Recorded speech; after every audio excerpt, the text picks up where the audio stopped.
The storm clouds rolled low over the Pacific as the carrier strike group cut through the dark water, engines rumbling like distant thunder. What was supposed to be a routine arrival of new personnel had, instead, become the quiet center of attention on Deck 4.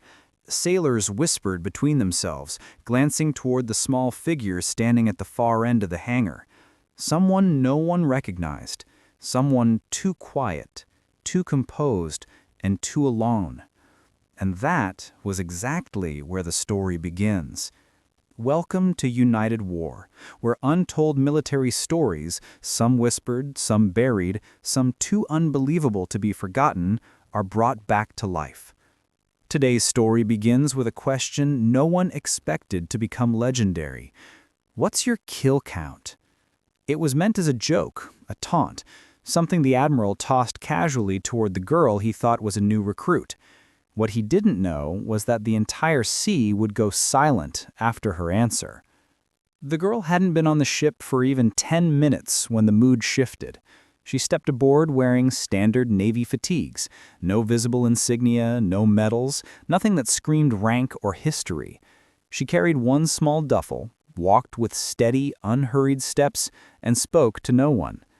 At first glance, she seemed like any new transfer, maybe even younger than most.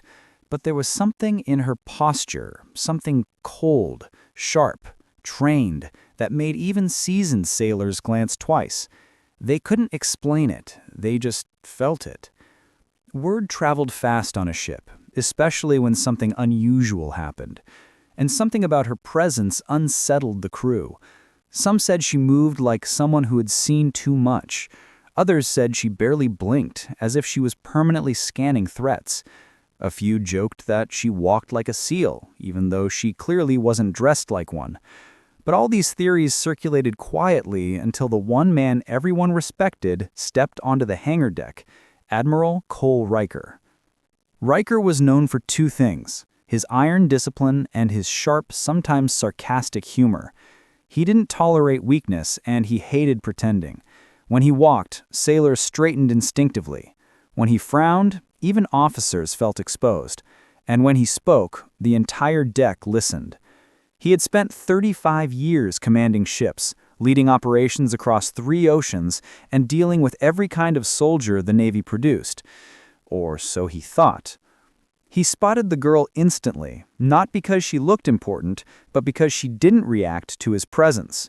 Everyone else stiffened, nodded, or stepped aside. She simply stood there, examining the bolts on the hangar floor as though she had all the time in the world.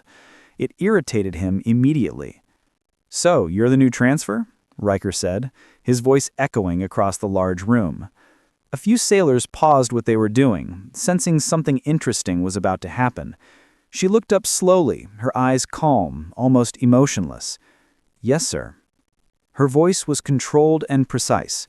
No nervousness, no hesitation, no stutter. Just steady. Riker smirked. "You look a little small for this fleet. You ever shoot anything bigger than a training rifle?"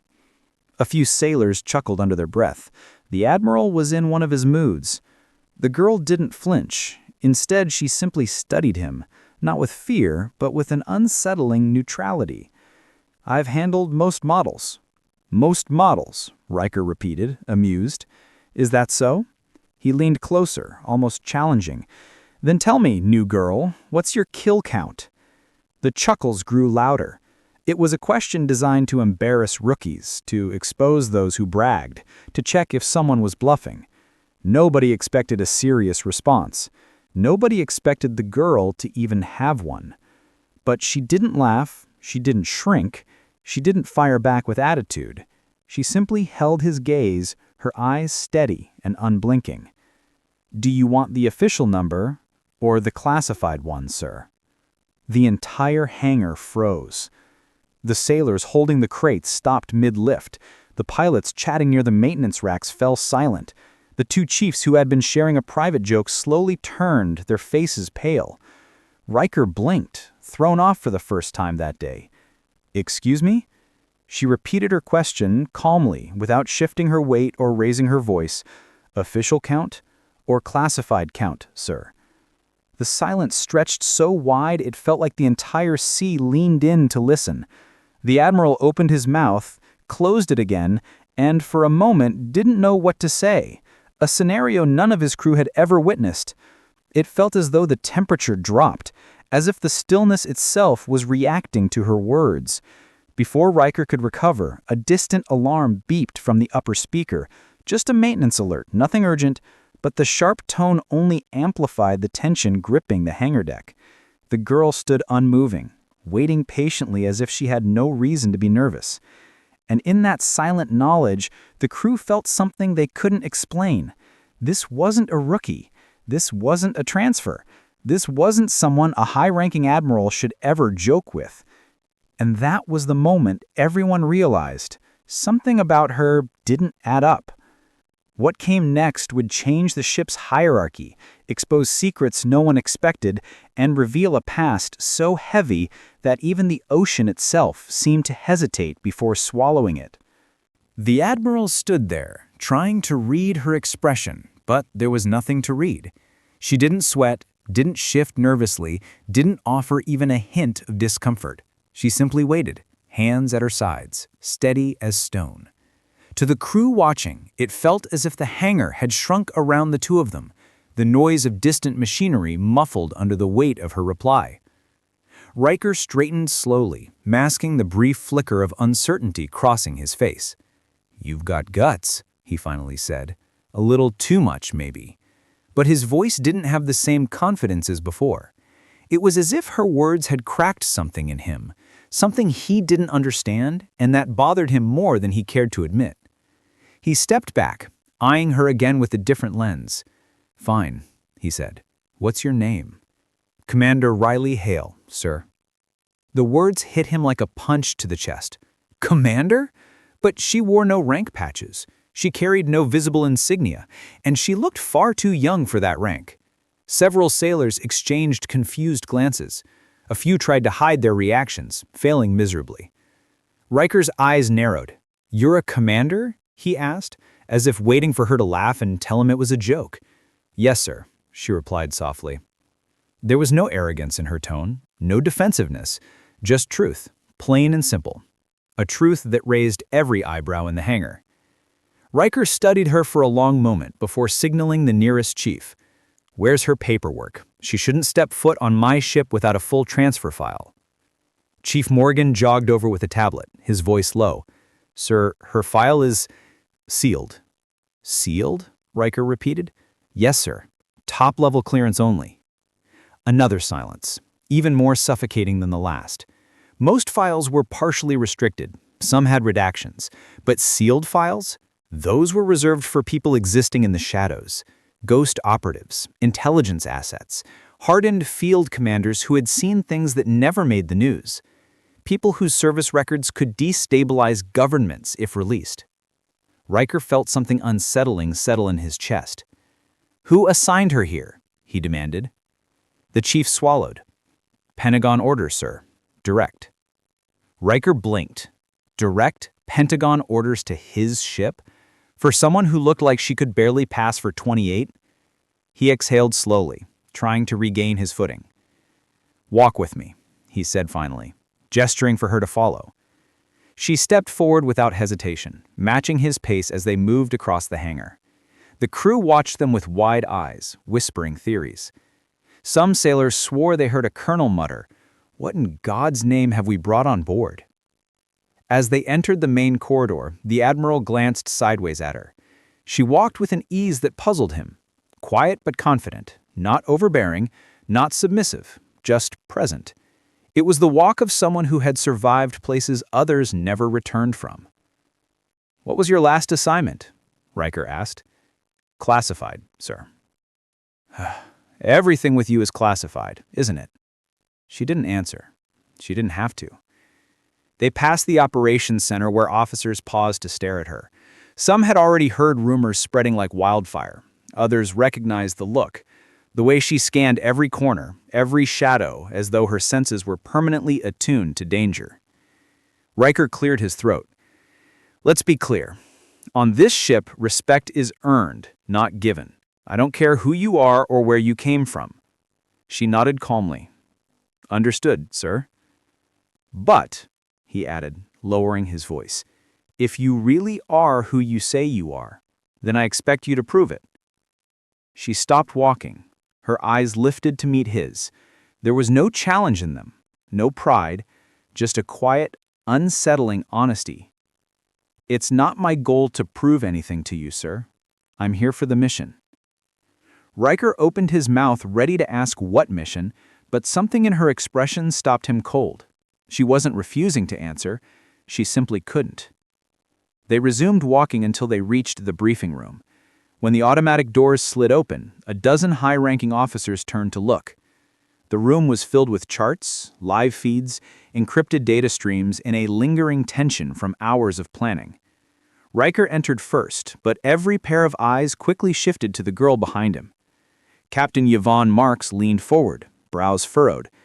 "Admiral, is that—" "Yes," Riker muttered. "This is the new transfer." Riley stood still as the officers assessed her, like a puzzle piece dropped into the wrong box. None of them recognized her, yet none of them dismissed her either. She carried a gravity that didn't match her appearance, a depth only those who had lived through war's darkness radiated. Finally, Colonel Hayes, a loud, blunt man with a reputation for calling out nonsense, crossed his arms. "What's with the no insignia look? You undercover or something?" Before she could answer, Riker shot Hayes a warning glare. But Hayes wasn't done. He stepped closer, lowering his voice like he was addressing a child. "So, Commander, since everything about you is classified, maybe you can tell us one simple thing." Riker felt the question before it came. "What's your kill count?" The room stilled. Again. Not as a joke, not as a test, but as a crude attempt to expose her, something the colonel enjoyed far too much. Riley didn't blink. She didn't stiffen. She simply breathed once, slow and steady, before responding in the same soft voice that silenced an entire hangar.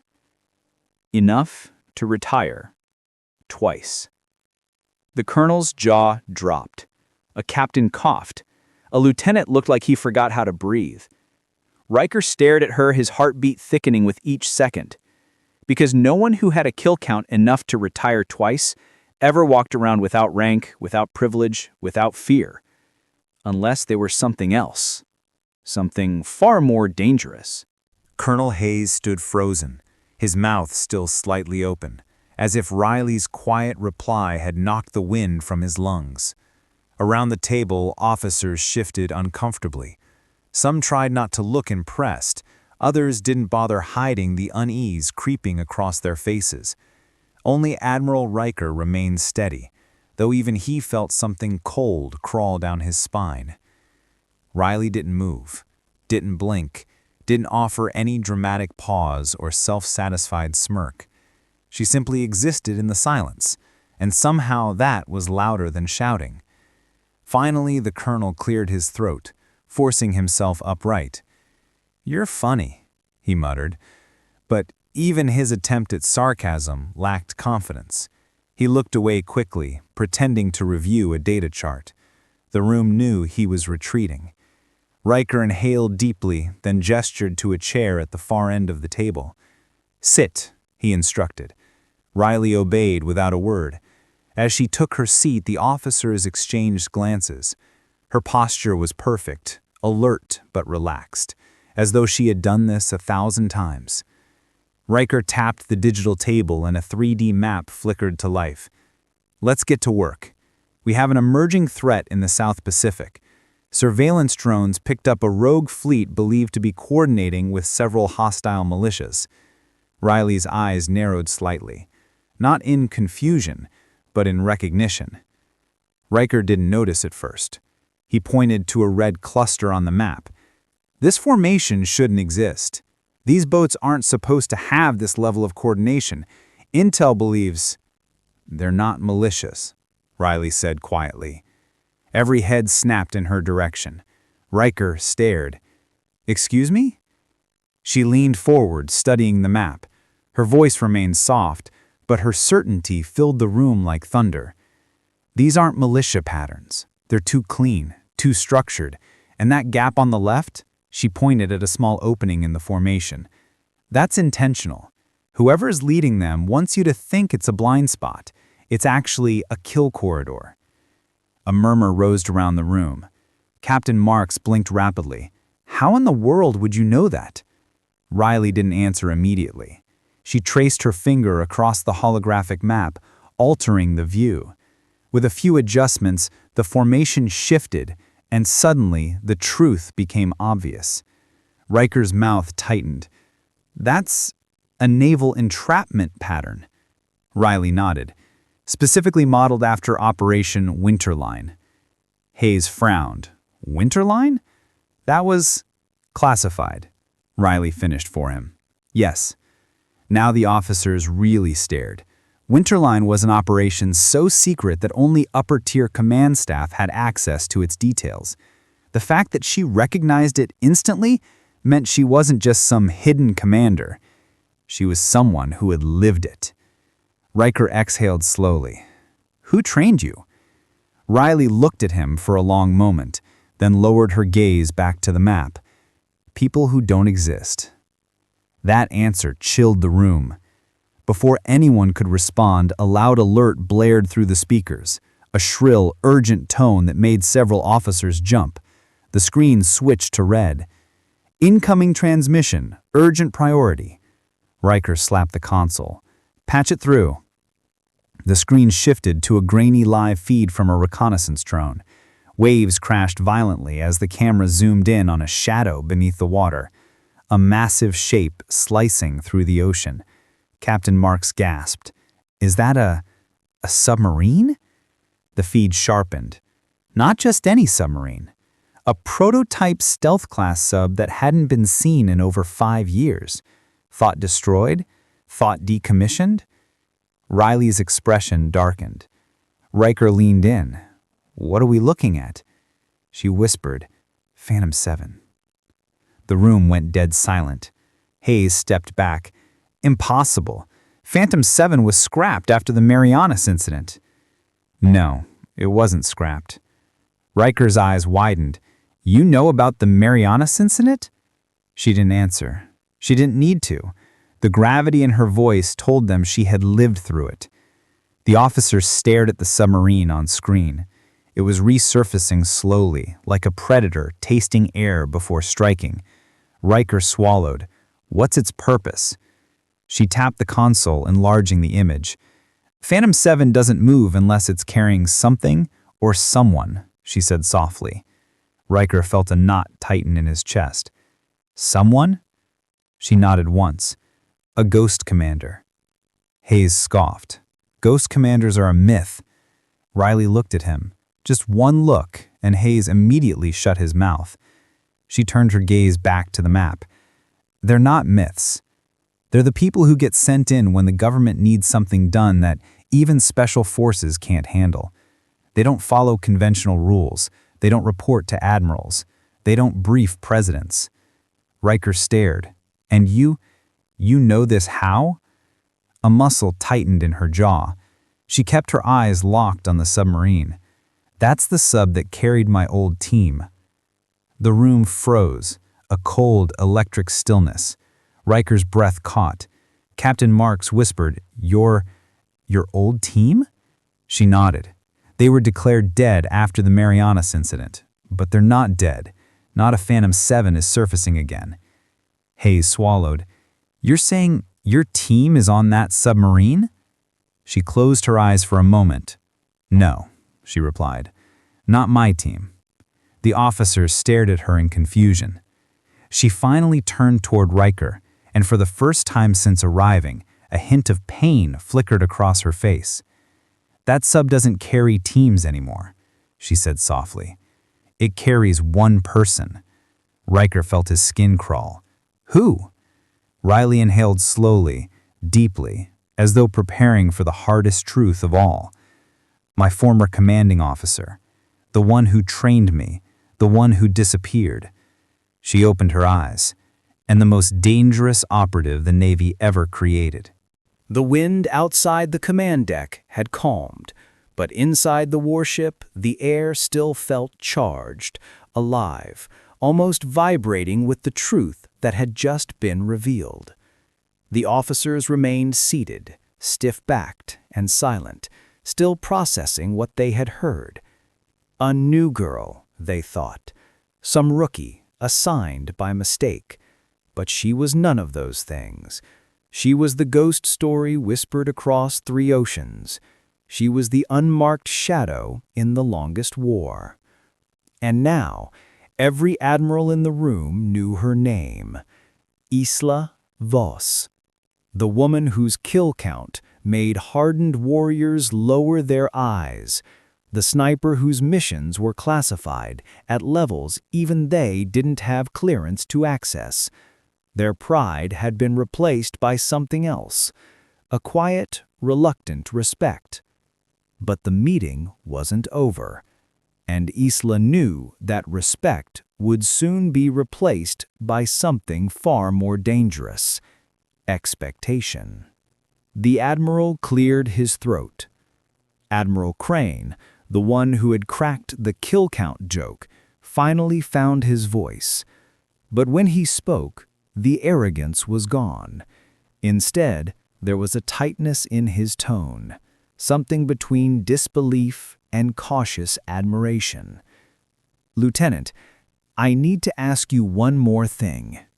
Isla didn't move, didn't flinch, didn't blink. She simply replied, "Sir."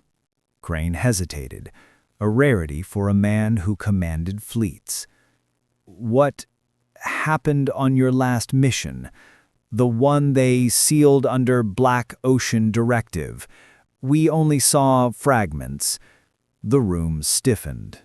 Every officer leaned forward, because that mission, Black Ocean, was the kind of mission where elite teams vanished and never returned.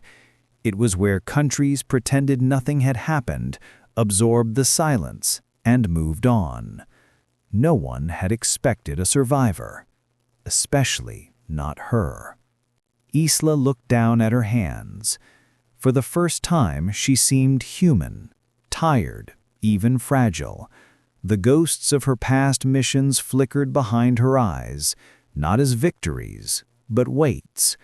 She breathed in deeply, slowly, as if pulling memories from the bottom of the sea.